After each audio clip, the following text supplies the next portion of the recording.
Magandang araw! Narito ang aming grupo upang ilahad sa inyo ang nabuo naming pananaliksik na may titulong Pagmumurang Ekspresyon bilang bahagi ng modernong kultura ng mga mag-aaral mula sa ikatlong taon ng BS-Ed Filipino ng Mindoro State University, isang pagsusuri.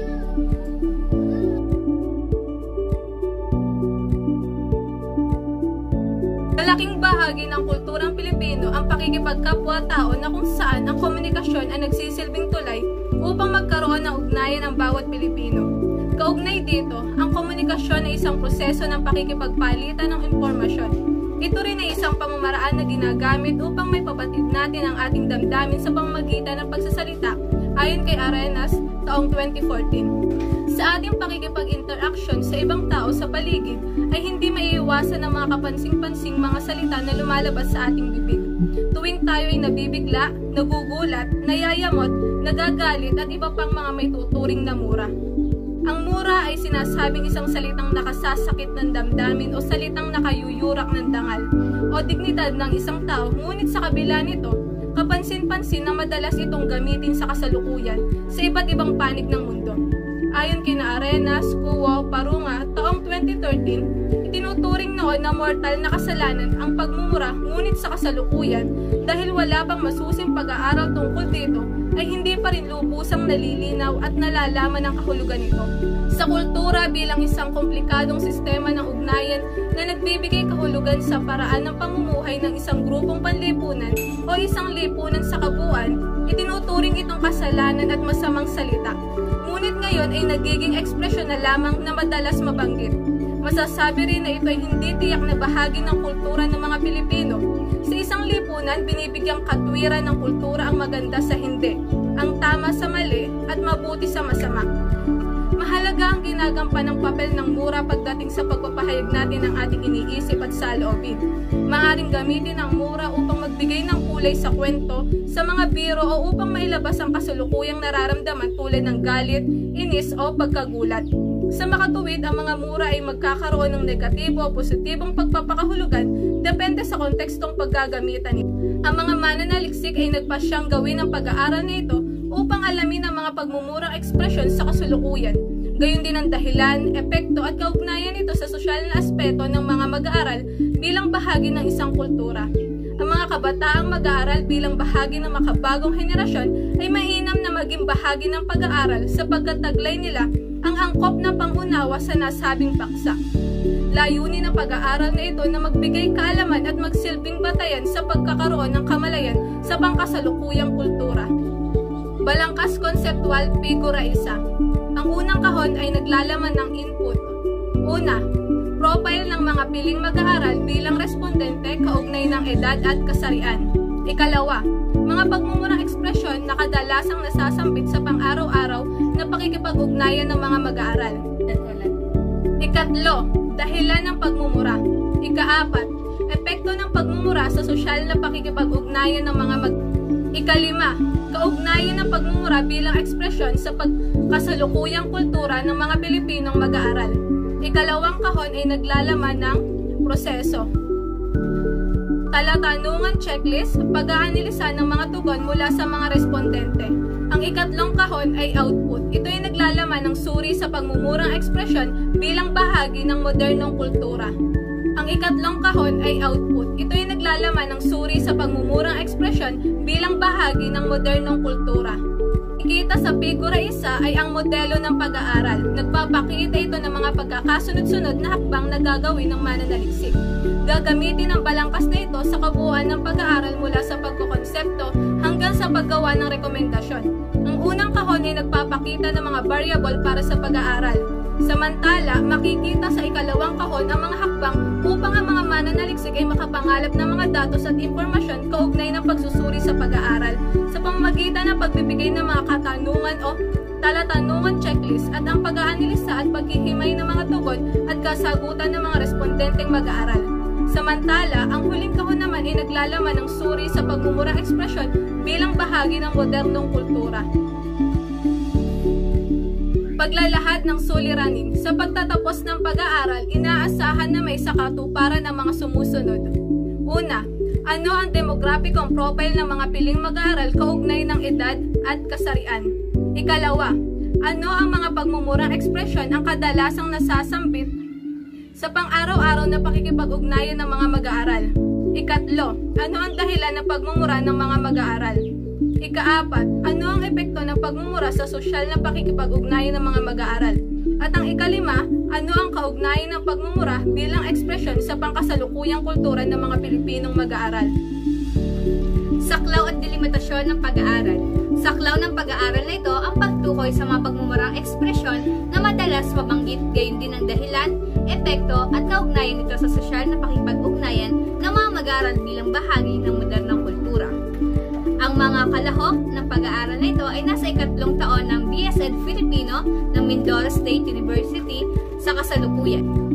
Ang talatanungan checklist ang magsisilbing instrumento ng pag-aaral. Kukuha lamang ng 25 na mga mag-aaral na siyang magtataya ng mga katanungan upang maging mas tiyak at malinaw ang datos. Ang isinagawang pag-aaral ay matatapos hanggang sa itinakdang palugit. Sa pag-aaral na ito, hindi saklaw ang ibang pang-idea, tugon at opinyon ng mga respondente na walang kaugnayan sa nasabing paksa. Gayun din ang ibang kurso at paaralan sapagkat ang kasalukuyang kulturang ito ay hindi maikakailang bahagi ng bawat kabataang mag-aaral at upang mas maging tiyak ang makukuhang datos.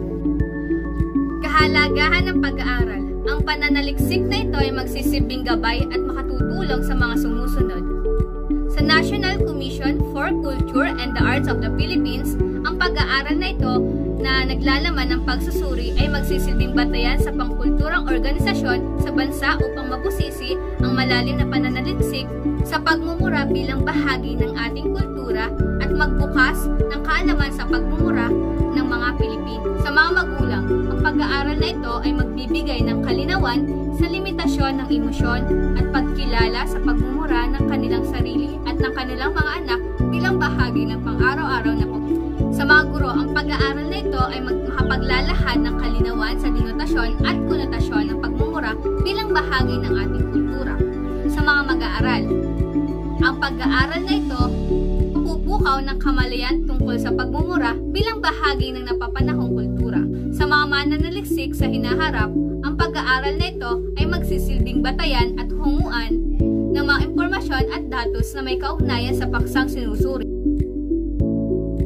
Maaari ding maging gabay nila ito sa kanilang gagawing pananaliksik kaugnay sa pag-aaral na ito. Katuturan ng mga katawagang ginamit. Ang mga sumusunod na salita ay binibigyang kahulugan upang lalong maunawaan ang isinasagawang pananaliksik sa paraang operasyonal. Expression. Isa sa mga pangunahing ginagamit ng komunikasyon di-verbal na kung saan ang mukha ay nagpapahiwatig ng saya, galit, inis, lungkot at iba pang emosyon na maaaring ipahiwatig ng isang individual sa larangan ng mag-aaral. Ito ang katawagan ng isang individual sa paaralan na naglalayong makapag-aral at matuto. Bawat antas ay may kani-kaninyang kapasidad na pag-unawa tungkol sa isang tiyak na paksa na maaaring angkop o hindi angkop sa kanilang mga edad. Modernong kultura. Ito ang katawagang kasalukuyang estado ng kultura sa Pilipinas na kung saan ay naimpluwensyahan ng urbanisasyon at pagbabago at pagmumura. Ito ay ang pagsasalita ng mga salitang nakayuyurak ng damdamin na ginagamit madalas sa konteksto ng pagkagalit. Pagsusuri. Ito ay nakatuon sa maingat na pag-aaral ng mga tiyak na mga fenomena, hindi lamang sa mga tuntunin ng mga katangian na tumutukoy sa kanila, kundi pati na rin sa mga tuntunin ng kanilang mga sanhi at buhay. Kabanata 2. Mga kaugnay na literatura at pag-aaral. Sa kabanatang ito, binibigyang pansin ang kaugnay na literatura at pag-aaral na isinagawa ng mga lokal at banyagang mananaliksik na may kinalaman sa kasalukuyang pag-aaral. Katulong ng mga nakalap na impormasyon na nagmula sa iba't ibang sanggunian at pananaliksik, mas higit na nauunawaan ang kahalagahan ng kasalukuyang pag-aaral. Kaugnay na literatura. Sa bahaging ito ay matutunghayan ang mga kaugnay na literatura na ginamit ng mananaliksik mula sa banyaga at lokal upang lalong maliwanag ang paglalahad ng kasalukuyang pag-aaral. Kaugnay na literatura.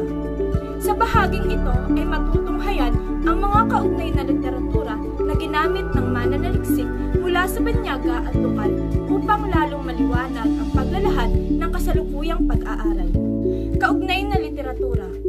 Sa bahaging ito ay matutunghayan ang mga kaugnay na literatura na ginamit ng mananaliksik mula sa banyaga at lokal upang lalong maliwanag ang paglalahad ng kasalukuyang pag-aaral. Banyagang literatura. Batay sa inilabas na artikulo ng The New York Times na isinulat ni Kristen Wong noong 2017, isinalaysay niya ang mga murang salita ay nakatutulong sa mas mabisa at malinaw na komunikasyong pang-emosyonal na kung saan ay sumasalungat sa nakasanayan ng mga tao na pagpapakahulugang nakayuyurak ng dangal ng tao dahil sa kakulangan sa mas malawak na pagpapakahulugan dito. Ipinagdiinan din sa kanyang artikulo kaugnay ng pagmumura na ang scholar na wika ay malawak at may iba't ibang konteksto. Ayon naman kay Louis Tickle, sa kanyang artikulo, ang masidhing damdamin ay mas nailalabas sa pamamagitan ng pagmumura. Sa kabila ng definisyon ng mga murang salita, nakadepende pa rin sa kontekstualisasyon at konotasyon nito sa taong nagsasalita. Sa kabilang banda, inilabas naman sa artikulo ni Veronica Noquella noong 2013 sa kanyang akdang Culture and Profanity na ang pagmumura ay maituturing na wikang malakas, nakayuyurak ng dangal at itinuturing na madumi sa kultura ng isang kolektibong lipunan. Sinasabi rin sa mga wikang nasa anyong mura at kultura ay magkaugnay. Nilinaw na ang bawat kultura ay may kanya-kanyang pagpapakahulugan sa mga murang salita. Lokal na literatura. Sa sanaysay na pinamagatang wikang Filipino ngayon na isinulat ni Kim Sowan Subehana, inilahad na ang pagmumura ay ginagamit mula noon hanggang ngayon ng kung sino man mula bata hanggang matanda. Kung ito ay parte ng ating wika, bakit masama ang tingin sa mga taong nagamit ito? Una, nakasisira ito ng reputasyon at imahe ng isang tao. Kapag masama ang mga salitang gamit mo, masama ka. Pangalawa, nakakababa ito ng tingin sa iyo ng tao. Ang mga palamura raw ay walang respeto at walang pinag-aralan. Ang mga kadahilan ng ito ay walang basihan at hindi ito totoo para sa lahat. May ilang taong intellect na ang pagmumura.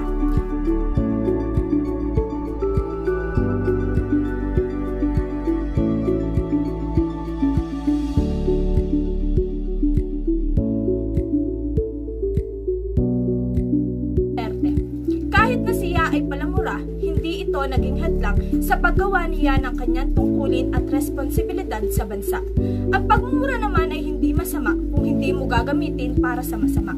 Maraming ibang kadahilanan para sa pagmumura ng isang tao, tulad ng pagbibigay diin sa saloobin, pagpapatawa, pang-asar sa mga kaibigan, pagkuha ng atensyon at iba pa.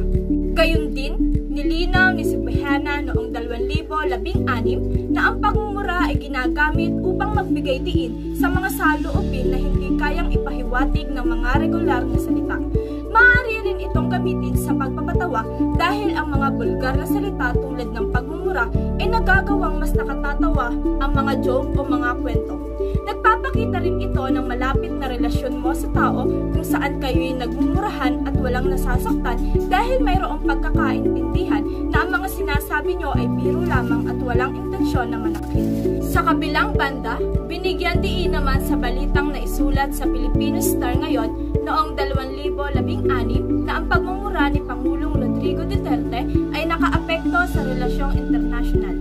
Lumalabas sa isinagawang survey ng Social Weather Stations o SWS na ang nakagawi ang pagmumura sa publiko ni Pangulong Duterte ng mga banyagang opisyal na hindi niya gusto ay nakakasama sa relasyon ng Pilipinas sa ibang bansa o institusyon ng mga opisyal na ito. Kaugnay nito, sinabi ni Sylvia Colodio sa kanyang artikulong opinyon sa Rappler noong 2019, ang pagmumura ay gawain ng tarantado. Ngunit hindi sa lahat ng pagkakataon. Minsan, ang pagmumura ay tanda ng pagkasensero. Ngunit ang pagmumura ay hindi garantiya ng isang taong di ipokrito. Kaugnay na pag-aaral. Ang pag-aaral na ito ay nauugnay sa ilang mga pag-aaral na isinagawa kaugnay ng mga pagmumurang ekspresyon. Ang kasalukuyang pag-aaral ng mananaliksik ay may pagtuon sa pagsuri sa mga pagmumurang ekspresyon ng mga kabataang mag-aaral. Banyagang pag-aaral. Sa inilabas Lumabas na resulta ng social, psychological, and personality science sa kanilang pag-aaral, ang pagmumura ay kaugnayan sa pagiging tapat sa emosyon ng isang tagapagsalita. Ayon kay Dr. J na nanguna sa pag-aaral, ang pagmumura ay ang direkta at walang halong pagbubuo ng filtered na mga salita na kung saan ito ay ginagawa ng mga nagsisinungaling. Dagdag pa nito, sinasabing ang mga murang salita ay ginagamit upang maipahayag ang totoong nararamdaman kaysa sa isagawa ang damdaming nagahari tulad ng pagkainis at pagkagalit sa isang bagay o sitwasyon. Nilinaw naman sa pag-aaral ni Clarkson noong 2015 na ang pagmumura bilang bahagi ng bawat henerasyon sa kanilang pananalita ay nagmimistulang hadlang sa pakikipag-ugnayan ng bawat isa. Sa ibang pag-aaral naman, lumalabas na ang pagmumura ay isang natural na pain reliever upang mapagaan ang nakagagalit na damdamin.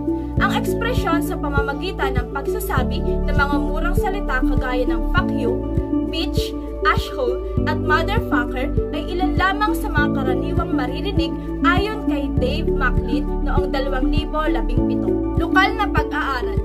Lumabas sa pag-aaral ng Benigno Ninoy S. Aquino High School na mayroong titulong Perception sa paggamit ng mga murang salita bilang bahagi ng komunikasyon na ang pinakapangunahing nakaka-impluwensya sa mga mag-aaral sa larangan ng pakikipagkomunikasyon ay ang kanilang mga kaibigan, mag-aaral, komunidad, pamilya at ang tinatawag na mass media. Kalakip ng pag-aaral na ito, nakasaad na ang mga kaibigan ang mas nakaiimpluwensya sa mga mag-aaral na gumagamit ng mga murang salita kaysa sa mga magulang ayon kay na Stenberg at Munahan noong 2007. Kaugnay ng nabanggit na pag-aaral, sinasabing ang paglalahad ng mga murang salita ay nakatutulong upang alisin ang mga sama ng loob o hinanakit na nararamdaman. Sa paggamit at pagbulalas ng mga salitang mura, mas nilalahad nila ang kanilang buong kaisipan gayon din ang kanilang nararamdaman sa pang-araw-araw na pakikisalamuha. Bilang karagdagan, malinaw ding nakasaad sa pag-aral na sa pagmumura, malayang nilang nilalahad ang kanilang damdamin at emosyon dahil sa diretsyahang paraan ng pagsasabi. Sa ilalim pa rin ng pag-aaral, binigyan diin ng isang respondente na ang pagmumura ay ginagamit ng mga kabataan bilang pansala sa tuwing sila ay wala ng ibang maisip na ibang paraan upang ilabas ang kanilang nararamdaman. Samantala, napatunayan ni Ocampo noong 1973 sa kanyang pag-aaral na ang pagmumura ay napaka-Pilipino. Sa mga bahay-bahay raw ay mayroong mahigpit na pagbabawal sa paggamit ng mga mura ng mga bata na tipong minomonopolyo ng mga matatanda ang paggamit ng mga mura na ito. Kapares din ng mura ang sumpa, ngunit mas mabigat ang implikasyon ng sumpa. Dagdag pa nito, kadalasang ginagamit ang mura kapag galit ang isang tao at kapag nais din niyang manakit at mag-insulto ng ibang tao. Sinang-ayunan naman ito ni Fagersten noong 2012 kung saan ang pagmumura raw ay paggamit ng mga salitang may potensyal na makapanakit at hindi angkop at hindi katanggap-tanggap sa mga sasabihin ng mura. Synthesis. Mula sa mga pag-aaral at literatura, ang pagpapakahulugan sa pagmumura bilang ekspresyon ay nakabatay sa kung ano ang nais ipahiwatig ng isang tagapagsalita. Sa kasalukuyan, lumalabas pa rin na walang eksaktong definisyon at konotasyon sa bawat murang salita. Ayon sa ilang pag-aaral na nabanggit, ito ay isang masamang wika na nagbibigay bahid sa kultura ng isang tiyak na lipunan o samahan, subalit ayon naman sa ibang pag-aaral, ito ay isang paraan lamang ng pagpapatibay at pagpapakatotoo ng damdamin ng isang tao na walang intensyon na maging masama o magbigay ng kalapastanganan sa dangal ng kanyang sinasabihan. Ang mga literaturang lokal at banyaga ay nauugnay sa kasalukuyang pag-aaral sapagkat kapwa tumatalakay sa mga murang sinasambit ng mga tao. Gayunpaman, mayroong pagkakaiba ang mga ito sapagkat ang pag-aaral na ito ay hindi lamang naglalayon na ilahad ang pagmumurang ekspresyon at konteksto nito bagkos ay suriin ang mga madalas bitiwan ng mga mag-aaral, gayon din ang mga bagay na may kaugnayan dito gaya ng epekto at kaugnayan.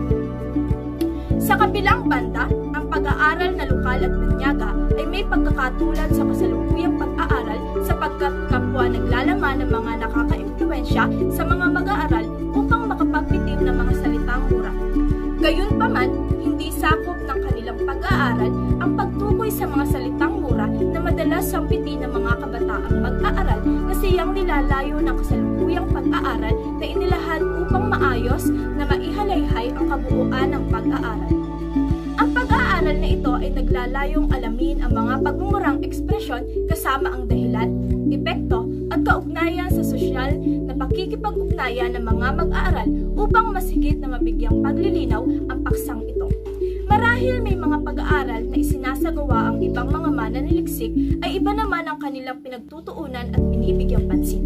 Sa kabilang banda, aalamin din ng pag-aaral na ito ang demographicong profile ng mga mag-aaral upang matukoy kung isa ang mga ito sa salik na nakaka-impluwensya sa pagmumura.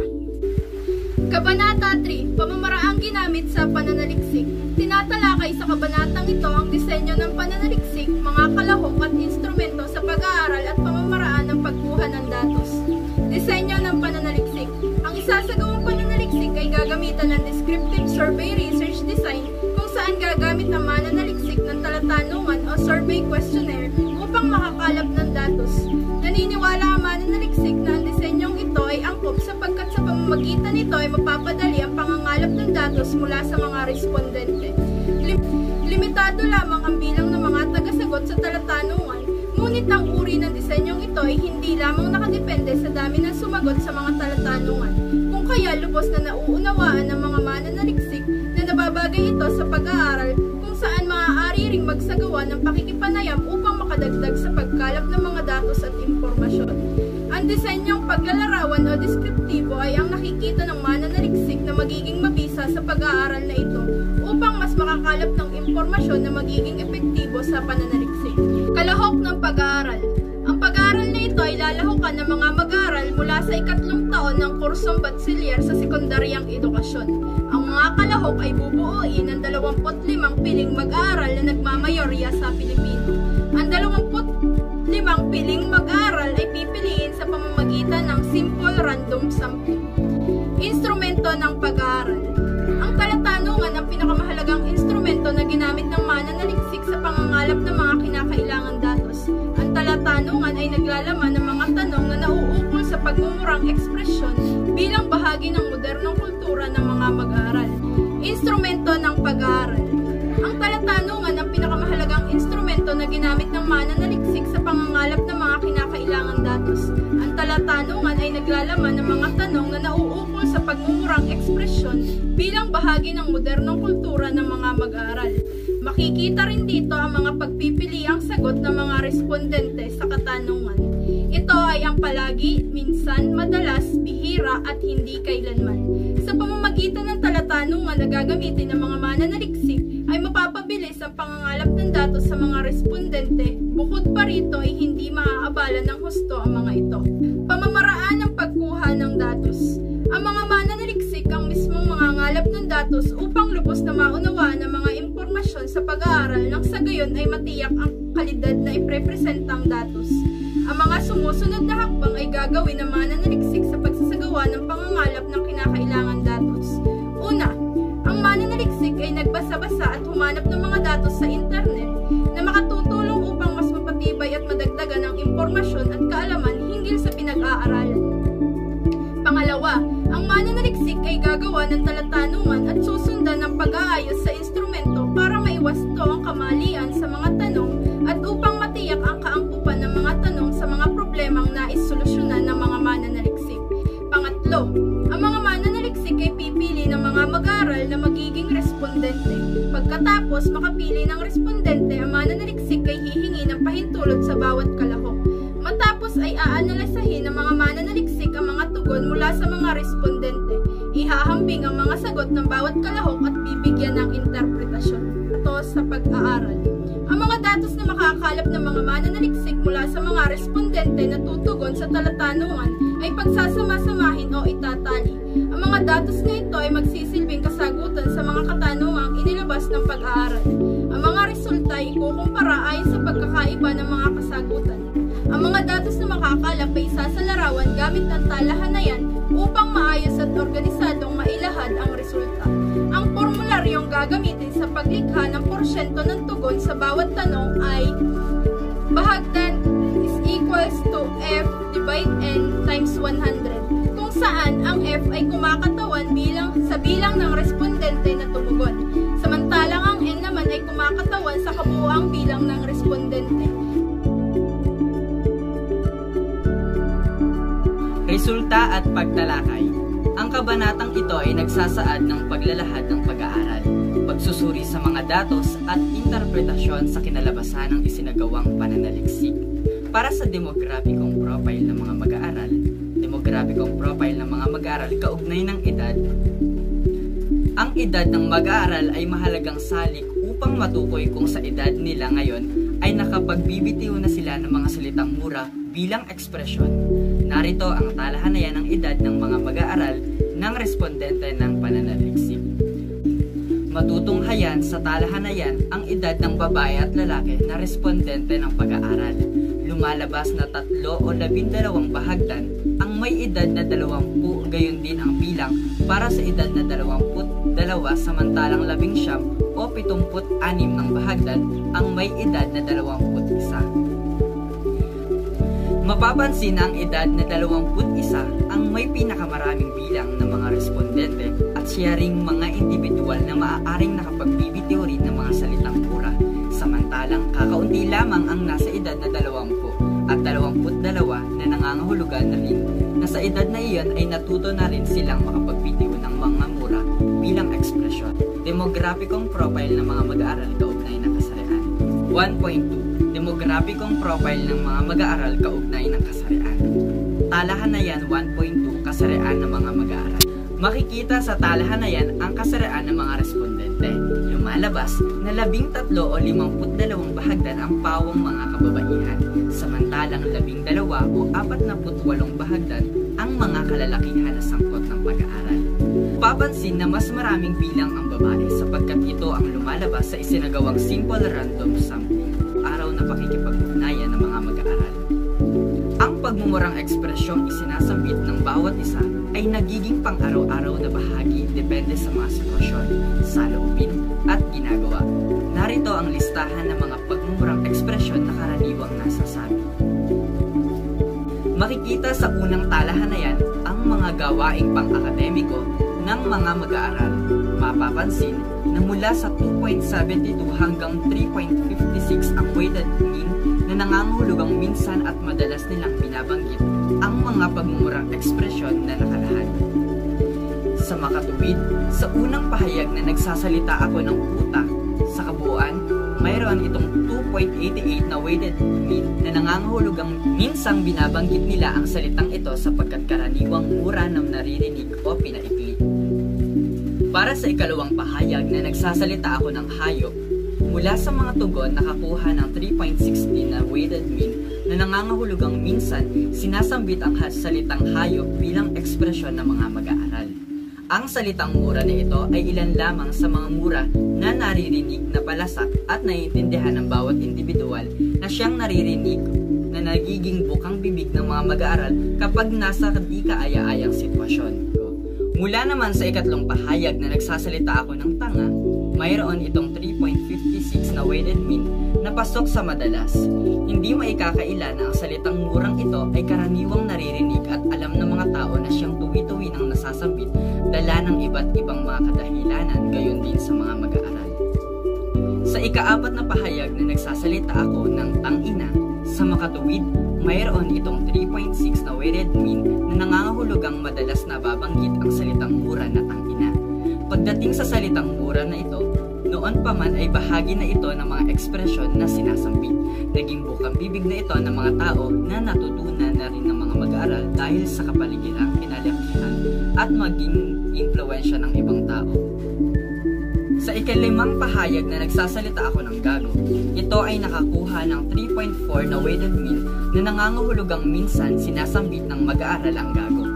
Ang murang ito bilang ekspresyon ay karaniwang ding naririnig sa ibang tao lalo pa kung nagagalit. Kaya naman, hindi rin maiwasan na magamit ang salitang ito ng mga mag-aaral dahil naitanim na sa isipan o natutunan ng sambitin.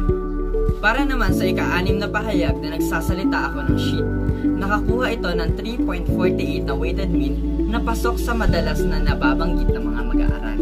Ang salitang murang ito na nakasulat sa wikang Ingles ay karaniwang nababanggit ng mga mag-aaral sa kadahilan ng magandang pakinggan kung ito ang ekspresyong ginagamit at siya na ring napakikinggan mula sa ibang tao.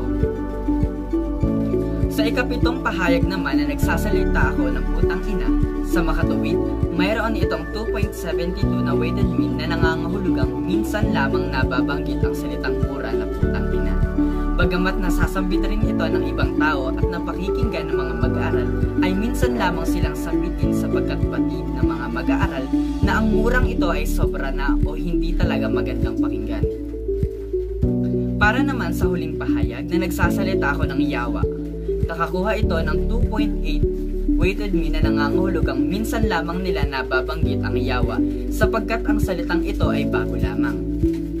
Ang mga bilang na 3, 4, 6 o pagsasalita ng mga murang tangina, tanga at shit ang nakakuha ng pinakamataas na weighted mean na 3.48 hanggang 3.6 na nangangahulugang karaniwang binabanggit ng mga mag-aaral. Ang mga pagmumurang ekspresyon na ito ay marahil naririnig o natutunan mula sa iba na kanila na rin nakagamitan at palasak sa lahat. Mga dahilan ng pagmumura ng mga mag-aaral. Ang pagmumurang ekspresyon ay unti-unti nang nakakasanayan ng mga tao sa lipunan. Hindi maitatanggi na mayroong mga dahilan kung bakit ang mga salitang nagpapahayag ng pagmumura ay nasasambit ng isang individual. Narito ang mga dahilan kung bakit ang isang tao ay nakapagmumura. Matutunghayan sa talahanayan ang mga dahilan ng pagbanggit ng mga murang ekspresyon ng mga mag-aaral na kung saan ay mayroong weighted mean na mula sa 2.56 hanggang 3.96 o bihira hanggang sa madalas. Nabibigla o nagugulat, mayroon itong 3.52 weighted mean na nagsasabing madalas na nakapagmumura ang mga respondente. Sa ikalawang dahilan, meron itong 3.72 weighted mean na nangangahulugang madalas na napapamura ang mga respondente dahil sila ay nagagalit. Sa ikatlong dahilan, nagmumura ang mga respondente dahil sila ay nagagalit. Nakakuha ito ng 3.36 na weighted average na nangangahulugang minsan ay ito ang nagiging dahilan ng kanilang pagmumura. Ang dahilang nayayamot, nakakuha ito ng 3.56 na weighted mean na nangangahulugang madalas na nagmumura ang mga respondente. Ang dahilang nagmumura ang mga respondente kapag sila ay naglalaro, nakakuha ito ng 3.16 weighted mean na nangangahulugang minsan. Ang dahilang namamangha naman ay nakakuha ng 2.84 na weighted mean na nangangahulugang minsan ay nakapagmumura ang mga respondente. Ang dahilang nagmumura ang mga respondente kapag nakikita ang mga kaibigan o ibang malapit sa kanila ay nakakuha ng 2.76 na weighted mean na nangangahulugang minsan ay nakapagmumura ang mga respondente. Sa dahilan namang kapag sobrang saya, kaya nakapagmumura ang mga respondente, ay meron itong 2.96 na weighted mean na nangangahulugang minsan. Minsan pa ay nagiging ekspresyon nila ito upang maipakita sa kanila mga kasama kung gaano sila kasaya. Ang dahilang nagmumura ang mga respondente dahil sa napakapakinggan nila ito sa paaralan ay nakakuha ng 3.4 na weighted mean na nangangahulugang madalas. Ang dahilang napapakinggan ko sa lansangan ay nakakuha ng 3.96 na weighted mean na nangangahulugan naman na madalas. Ang dahilang nakikiuso lang ako kapag gumagamit ako ng ekspresyong pagmumura ay nakakuha ng 2.56 na weighted mean na nangangahulugang bihira. Ang dahilang hindi ako nakikiuso o may iba akong dahilan kung bakit ako nakapagsasalita ng mura ay nakatala ng 2.76 na weighted mean na nangangahulugang minsan na nakakapagmura ang mga estudyante. Ang mga bilang 1, 2, 4, 9, 10 at 11 o nabibigla o nagugulat, nagagalit, nayayamot, napapakinggan sa lansangan, tahanan at paaralan ay nakakuha ng weighted mean na 3.4 hanggang 3.96 na pasok sa madalas ay ang mga pangunahing dahilan kung bakit nakapagbibitiw ng mga murang ekspresyon ang mga mag-aaral. Mapapansin na sa mga dahilang ito ay may malaking bahagi ang impluwensya ng kapaligiran o lugar na kanilang kinabibilangan.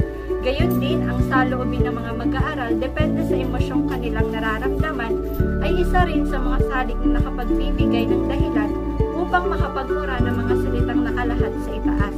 Samantalang, ang iba ay nakakuha ng mas mababang weighted mean na may iba't ibang aspeto. Mga epekto ng pagmumura sa sosyal na pakikipag-ugnayan ng mga mag-aaral. Ang pagbibitiw ng mga salitang mura bilang interpretasyon bunga ng iba't ibang mga dahilan ay nakakapagdulot ng mga hindi kanais-nais sa pakikipag-ugnayang sosyal ng mga mag-aaral. Narito ang epekto ng mga pagmumura ng mga mag-aaral. Talahanayan 4. Ang mga epekto ng pagmumura ng mga mag-aaral sa sosyal na pakikipag-ugnayan. Matutunghayan sa talahanayan ang mga epekto ng pagmumura bilang ekspresyon ng mga mag-aaral na kung saan ay meron itong weighted mean na 2.08 hanggang 3.44 o bihira hanggang madalas.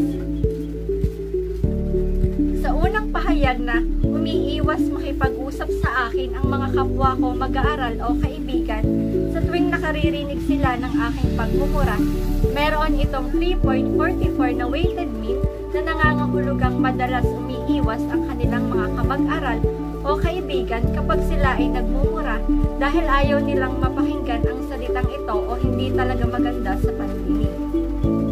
Sa pahayag naman na ang paggamit ng pagmumura ay nakadaragdag sa aking kumpiyansa upang makipag-ugnayan sa iba pang mga mag-aaral.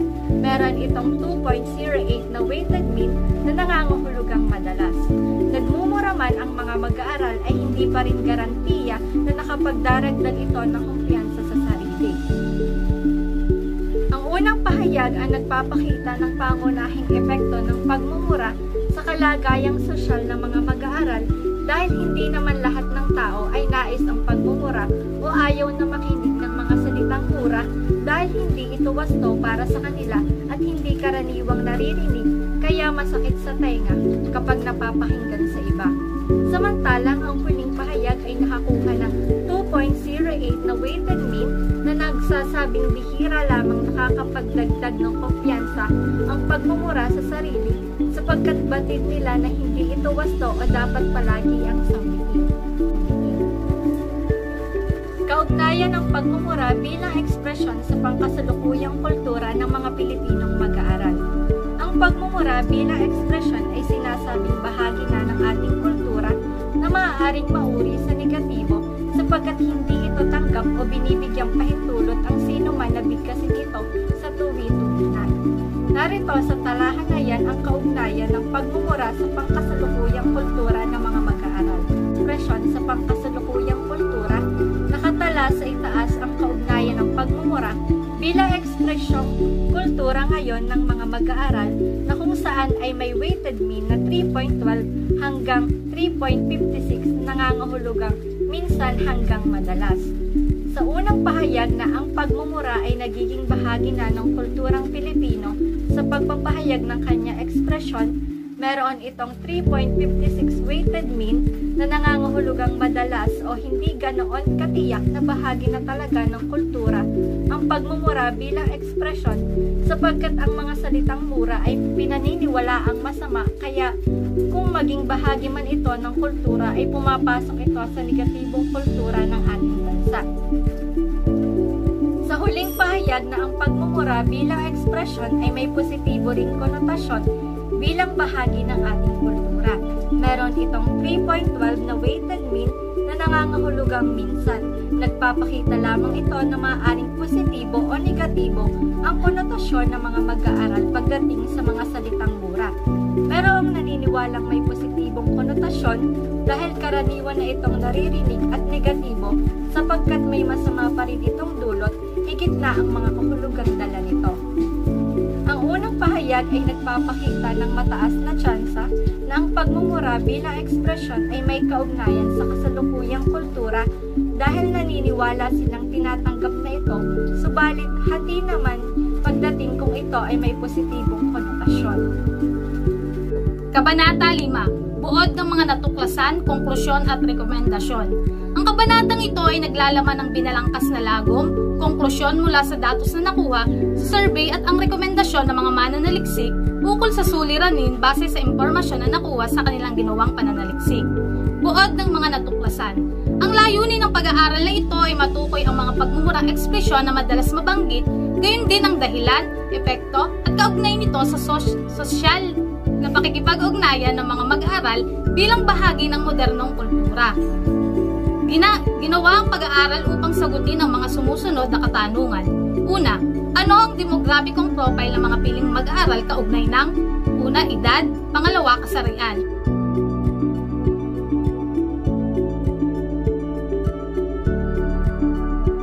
Pangalawa, ano ang mga pagmumurang ekspresyon na kadalasang nasasambit sa pang-araw-araw na pakikipag-ugnayan ng mga mag-aaral?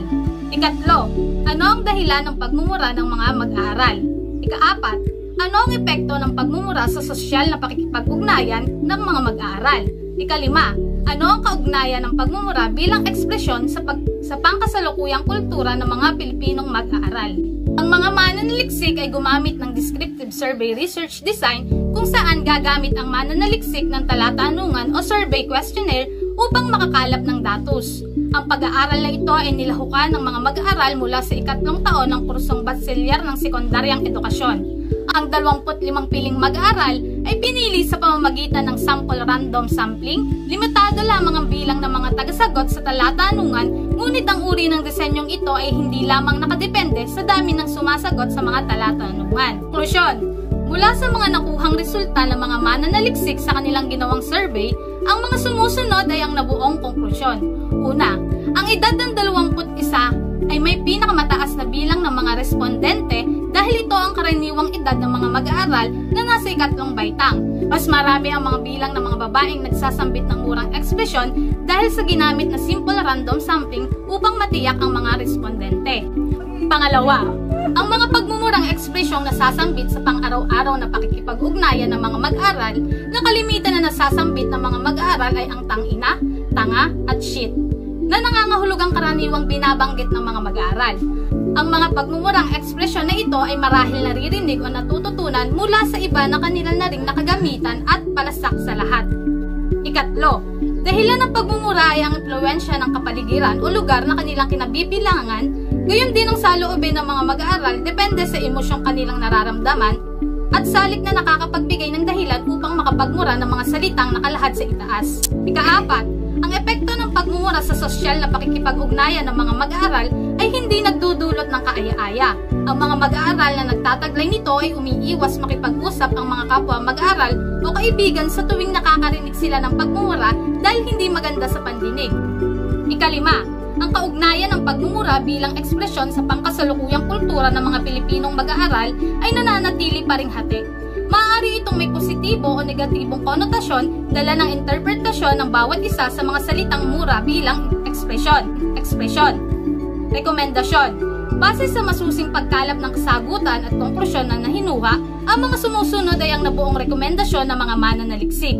Una, ang pagmumura bilang ekspresyon ay karaniwang namumutawi sa bibig ng individual, maging bata man o matanda, kaya inirerekomenda na maging maingat sa pagbibitaw ng mga salita higit sa mga kabataan. Ikalawa, ang pagmumura bilang ekspresyon na may mataas na bilang ay limitahan.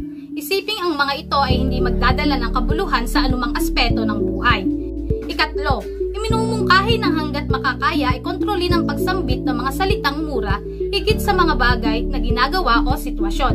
Ang pagmumura bilang ekspresyon ay masama kung ito na lamang palagi ang bukang bibig. Gayun din, nasuriin ang mga salitang naririnig sa kapaligiran kung ang mga ito ay nakabubuti o hindi. Ikaapat, ang pagmumura bilang ekspresyon ay hindi madaling iwasan, subalit hindi lahat ng tao ay tanggap ito kung mayroong umiiwas, inirerekomenda na maging maingat sa pagbibitaw ng mga salita at sikaping hindi ito makakaapekto sa mga taong kausap. Para naman sa mga kapwa, mag-aaral o kaibigan, ay huwag tuluyang iwasan bagkus ay kuusapin at sabihin ng tungkol sa bagay na ito para maayos na makipag-ugnayan. Ikalima, Sa pangkasulukuyang panahon, ang pagmumura ay tinatanggap na bilang isang normal na pananalita ng mga mag-aaral, pero kahit na ganoon ay iwasan pa rin ang pagiging madalas na paggamit ng salitang mura, lalo na kung ito naman ay hati pagdating sa konotasyon.